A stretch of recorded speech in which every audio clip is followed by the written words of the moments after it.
Well, welcome back and hope you had a wonderful weekend and ready to get back in the Word in Romans. Romans 1:23 through 24 is where we're going to be at today. Let me switch over to that so you can see the verses. Before we get going, just if you're in the area here, or you're going to be in the area of northern Colorado during March, I think it's 25th, 26th, and 27th. Let me look at my calendar here. Uh, Yep, Tuesday, Wednesday, Thursday, March 25th, 26th, and 27th. If you're going to be in the area, I'm going to be speaking at Fort Collins Bible Church. I'll be with a group of men and we'll be team teaching.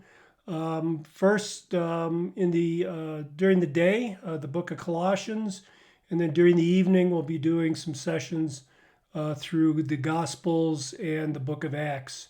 So, if you want more details about that, I can email me and I can provide that for you, or take a look at my blog at www.theofaith.org, and I'll post the details on there as soon as they're available.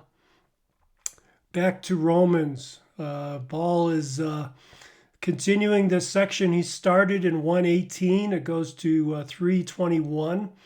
And he's discussing sin. And if we just step back a little bit and see how his discussion is developing, there's a progression here that I want you to catch. On verse 18, it starts out with the knowledge of God is suppressed.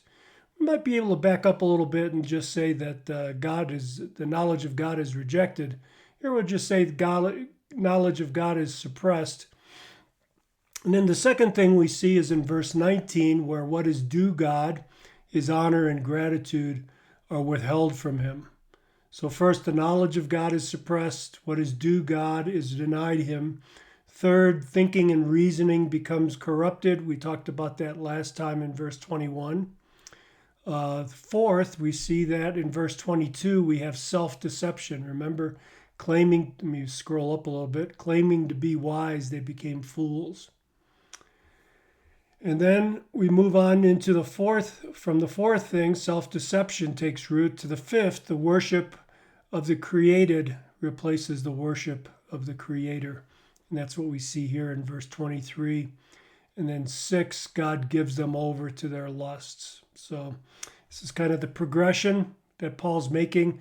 Made the point last time and make the point again here. Sin makes you stupid, as God turns you over to that sin.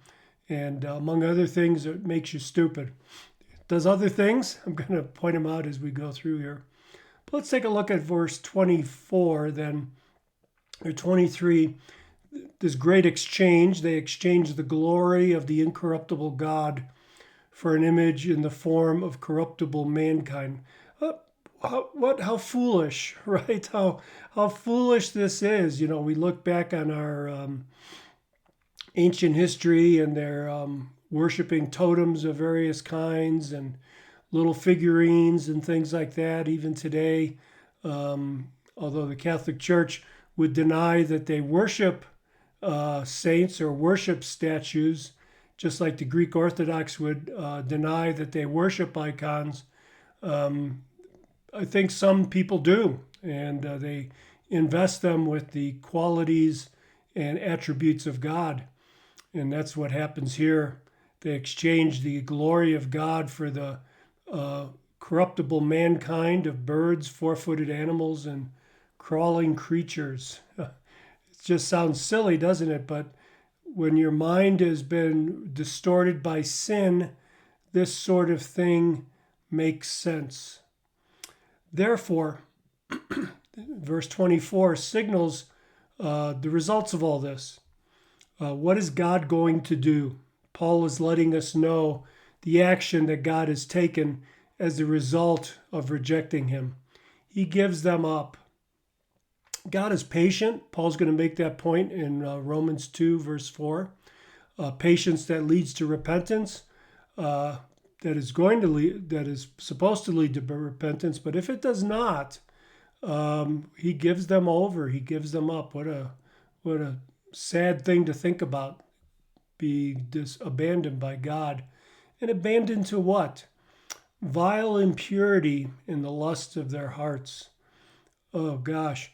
What God has done here is he's turned mankind over to pursue the evil things that they want to pursue, the evil things that their darkened hearts come up with. Their fallen mind or futile thinking leads them to the lust of their hearts. The result of that, the signals the results. So God gives them up. The result is their bodies would be dishonored among them. We see this all around us. We just maybe don't put a theological framework around it, a biblical framework. When someone walks away from God, human life becomes cheap. Their bodies are dishonored. They become just merely an instrument to satisfy the impure lusts of their hearts. Their bodies just become a tool, an instrument to enjoy these things or try to enjoy them. Their bodies are dishonored. Each person, can you imagine a group here, not just the perpetrator, but everybody in that group is denied and deprived the honor and respect that's due them for being made in the image of God. In other words, that's what that means when it says their bodies are dishonored among them. We'll talk to some specific ways in this way this works out, but this is the root. This is the bottom line, that apart from God, there is no intrinsic honor, no intrinsic value in human life, and no respect that's due to the body.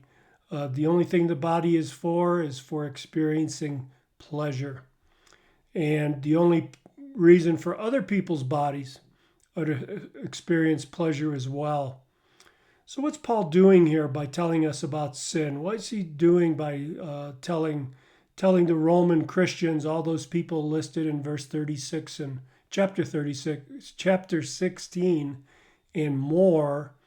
Why is he telling him this? Well, I think Paul is equipping the saints in Rome to really appreciate and understand the wonder of their salvation. He's also equipping them to have a clear understanding of the world that they find themselves in. A world in which everyone is trying to satisfy their lusts. Paul's making it clear this is not a world where people are basically good and basically trying to do the right thing. It's not the kind of world that the saints of Rome are living in, not the kind of world we've been saved from.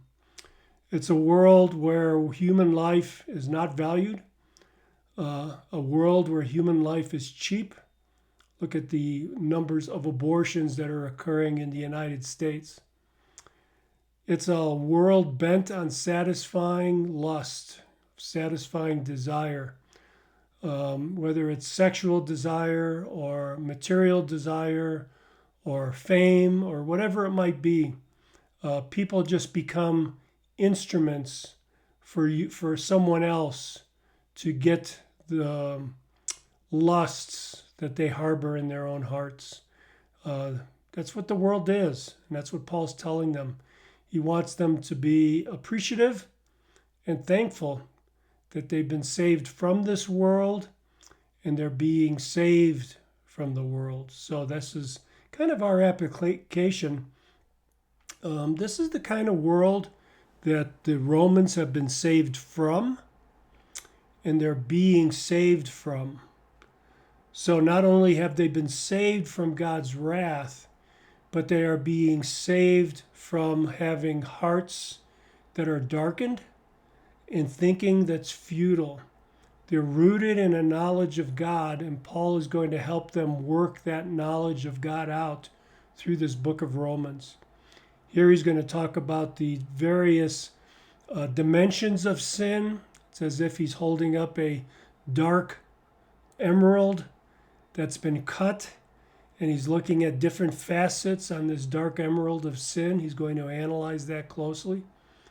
And then with that background of darkness, light is going to spring forth, and he's going to explain to us the wonder, the absolute wonder of salvation. And then in subsequent chapters, chapters 6 through 9, it's going to talk about how that wonder of salvation from God's wrath is being worked out in being saved, our sanctification, the present tense of our salvation, how that is being worked out now in our sanctification. Then he's going to take us and remind us of the sovereignty of God over everything that's happening, that God's not out of control, that this is not a series of accidents that God is responding to, but that God is in sovereign control over the whole earth.